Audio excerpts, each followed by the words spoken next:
Assalamualaikum warahmatullahi wabarakatuh. Rekan-rekan sekalian, hari ini Pak Presiden sudah berkantor di IKN maksud saya, dan kami beruntung menjadi tamu organisasi pertama yang diterima oleh Bapak Presiden. Saya lengkap dengan para deputi, bahkan ditemani oleh Pak Menteri Perhubungan. Beliau menyampaikan, kami pertama laporkan ada beberapa hal yang laporan progres kami berdua sebagai PLT. Dan beliau menanggapi dan memberikan arahan fokusnya. Pertama, utamakan partisipasi masyarakat, khususnya dalam penataan IKN ini. Jangan sampai masyarakat merasa terpinggirkan, tergusur, ataupun bahkan digusur. Ya. Kayak kebetulan kami ada Pak Deputi Kemasyarakatan ini, itu nanti dalam rangka menata kawasan di sekitar IKN ini, utamakan partisipasi masyarakat. Oke. Yang kedua, untuk investasi, beliau juga menyampaikan bahwa IKN ini akan menjadi contoh tata kelola manajemen pemerintahan yang baik dan cepat. Tidak cukup baik saja sekarang, tapi harus cepat. Oke.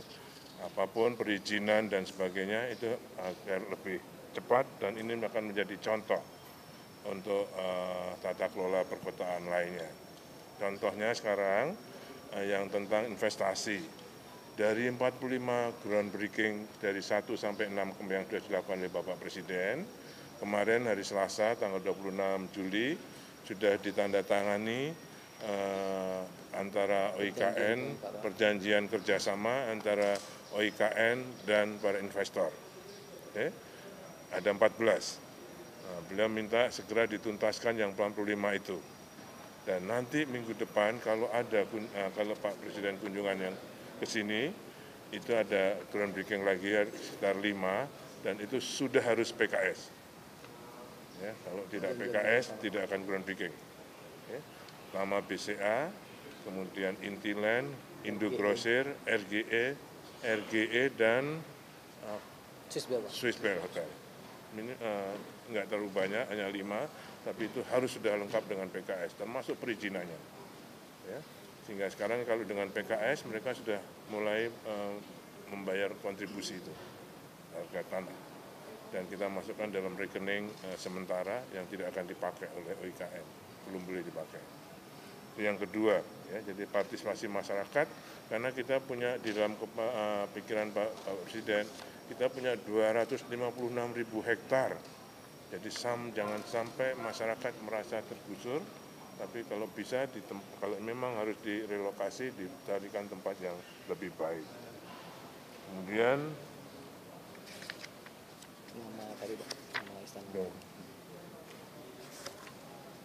untuk ada yang namanya BUMO, Badan Usaha Milik Otorita, itu kita difokuskan untuk melakukan kegiatan yang mendukung menciptakan keramaian kota ini. Ya, misalnya bangun bioskop, atau misalnya teater.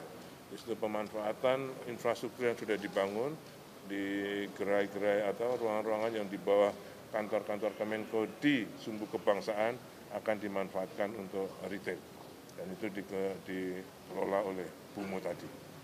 Ya, termasuk misalnya kebun binatang, yang membangun kebun binatang itu ditugaskan nanti kepada BUMO, jadi sudah lebih jelas lagi. Ya.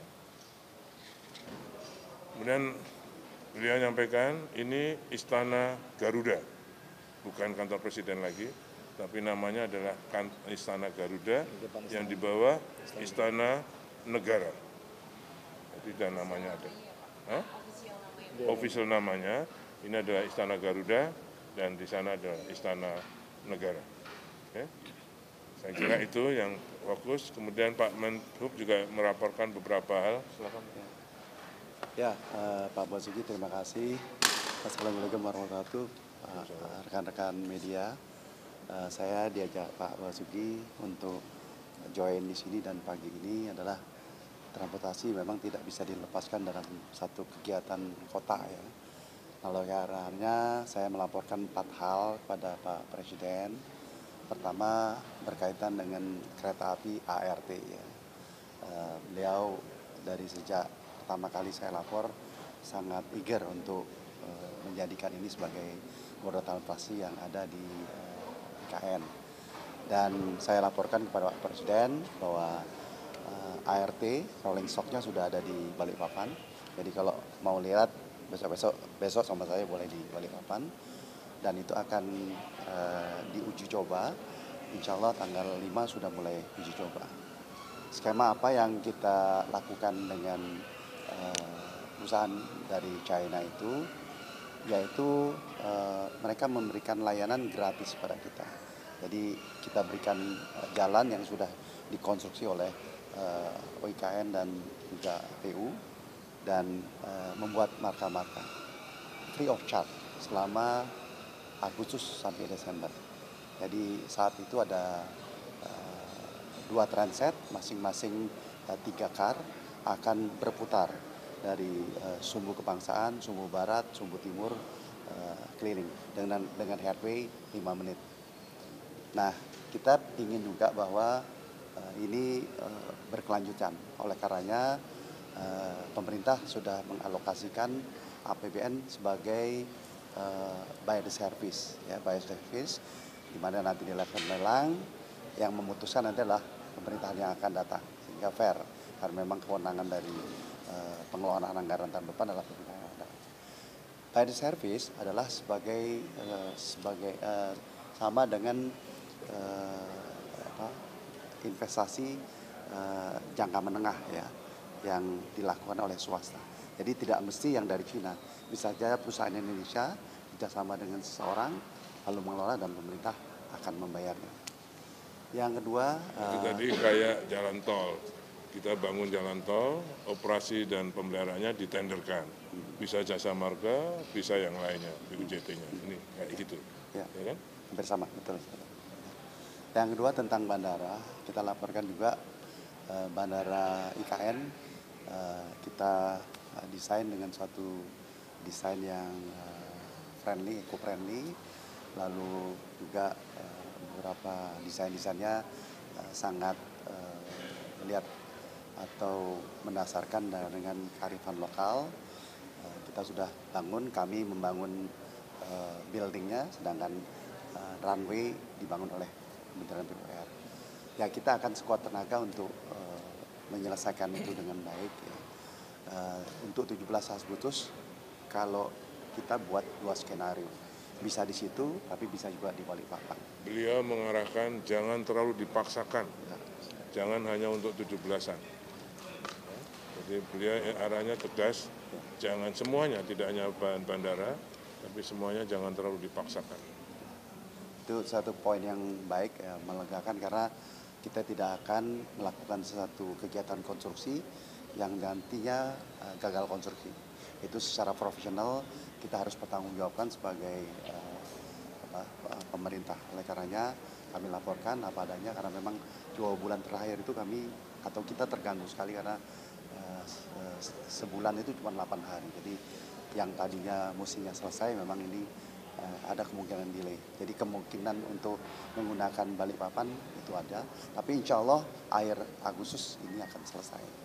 Yang ketiga adalah berkaitan dengan indahnya Teluk Balikpapan.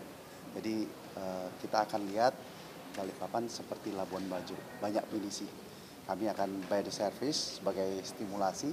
Kita harapkan nanti swasta bisa melakukan itu, karena saya pikir teluk yang indah harus kita lakukan, dan kami akan kerjasama dengan ada yang milik PU, milik swasta yang memiliki destinasi wisata. Kita tahu ada preservasi orang hutan, ada penangkaran buaya. Ini bagian dari satu kegiatan pariwisata yang kami nanti akan berkoordinasi dengan kegiatan dari provinsi maupun OIKN.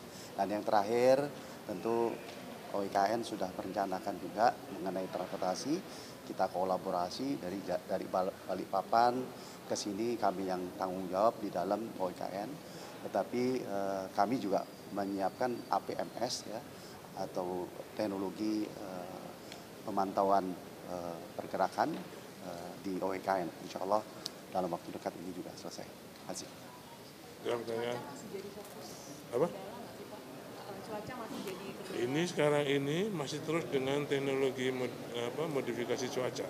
24 jam. 4 pesawat. 4 pesawat, 1 di Balikpapan, 2 di Samarinda. Jadi masih terus. Ya.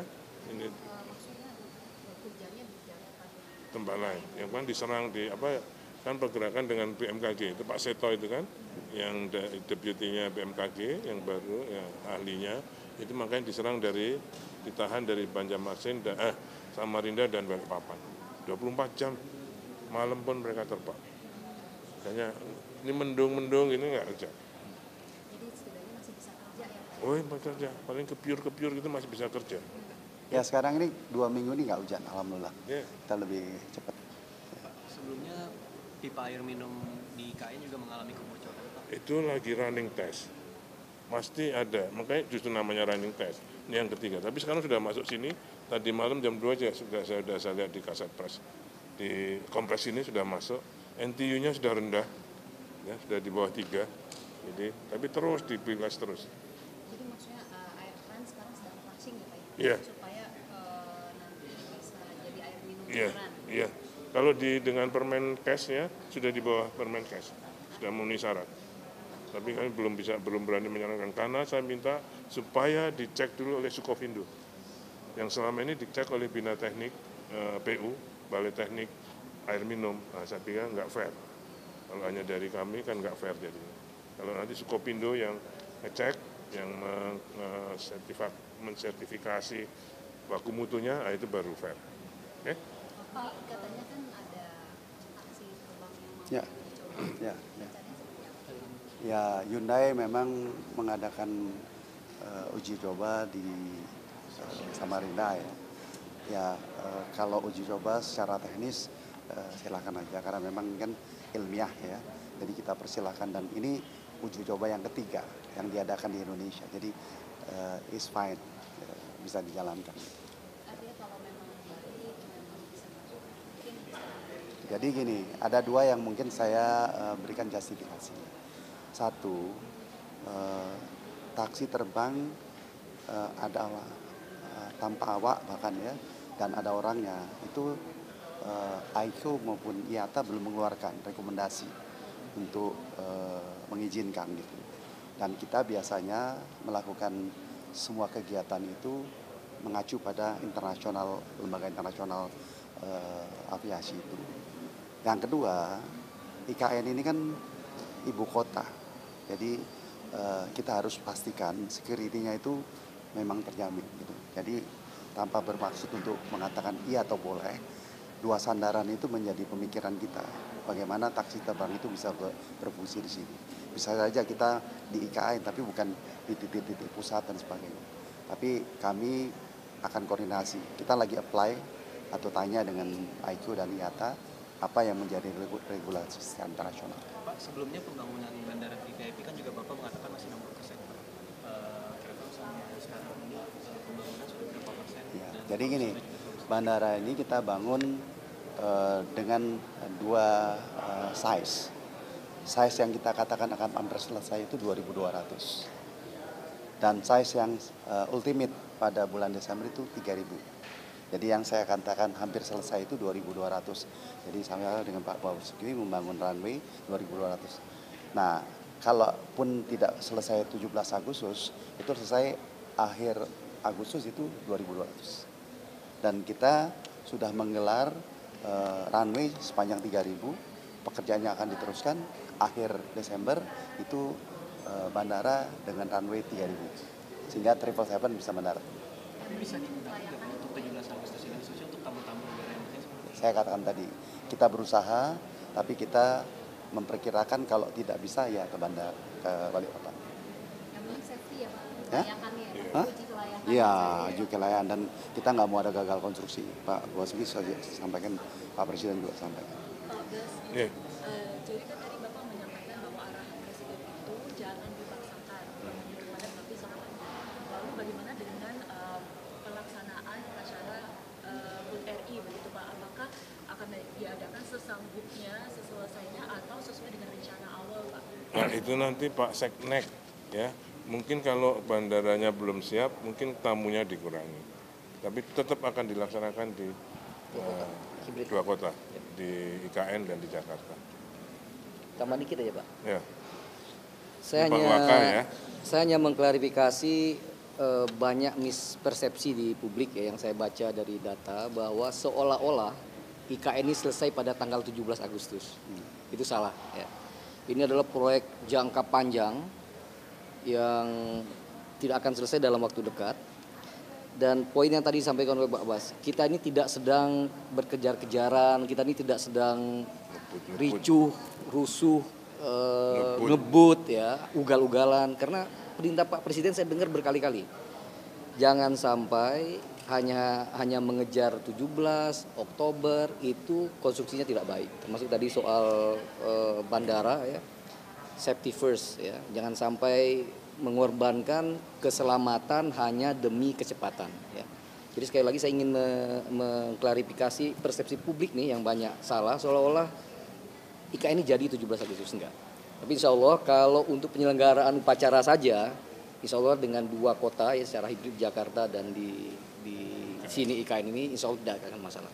Oke. Terima kasih. Masih. Berarti penyelenggaraan trial and adjustment juga ya Pak? Apa? Akan ada selalu ada penyesuaian untuk yang penyelenggaraan HUT Karena RI. kan ada Pak Sesnek tadi ya. Pak Wisnu Tama juga diajak ke sini. Pak, sekarang berarti finishing untuk Istana Negara Oh, iya. dan Istana Iya. Garuda. Istana Garuda, Istana Garuda, Istana Negara. Iya, ini kan Istana Garuda. Garuda. Yang satunya itu kan Istana Negara. Berarti semua sekarang sedang finishing. Iya. Dekor-dekor, lampu itu lagi di finishing. Kalau konstruksinya semua udah 100%. Tadi Presiden bilang tipis nggak nyenyak. Ya karena AC-nya. Oh, Tapi ruangan ini memang bisa tidak ada AC, Pak? Ada Oh, ada ya, Pak? AC-nya kan apa? Sealernya apa itu? Ya kan karena sealernya belum terisi air atau bagaimana? Namanya juga pertama ya. Oh iyalah. Ya ini open aja kan? Ada AC-nya. Ya. Tapi di ruangan lain dingin. Ini. Padahal kemarin sudah tumpengan, sudah doa bersama. Sebelum. Kasih Pak itu ya. Hah? Listrik aman. Aman semua. Kayak di mobil kamu kurang itulah, freon apa gitu-gitulah kira-kira. Berarti untuk Presiden terpilih kayaknya akan mau berkantor di sini nggak nih, Pak? Ya ditanya beliau dong, masa nanya saya. Harapan kami sebagai warga negara, ya mudah-mudahan ini tetap berlanjut terus apa yang dilakukan Dan oleh yang Pak Jokowi. bisa saya tambahkan ya, sejauh ini sejak proses kampanye sampai beliau terpilih ya, komitmen sustainability ya, keberlanjutan program-program Pak Jokowi itu 100% dilaksanakan oleh Pak Prabowo maupun Mas Gibran, termasuk IKN. Jadi nggak boleh ada keraguan politik bahwa dua pimpin pucuk kita itu akan meneruskan IKN seperti yang direncanakan pada saat Pak kali ini. Prabowo mau berkantor di sini nggak, Pak? Insya Allah ya. Silakan tanya ke beliau konfirmasi ya. Ini orang politik loh. Ya, oke. Politik banyak ini. Terima kasih Pak Bas. Pak Bas motoran.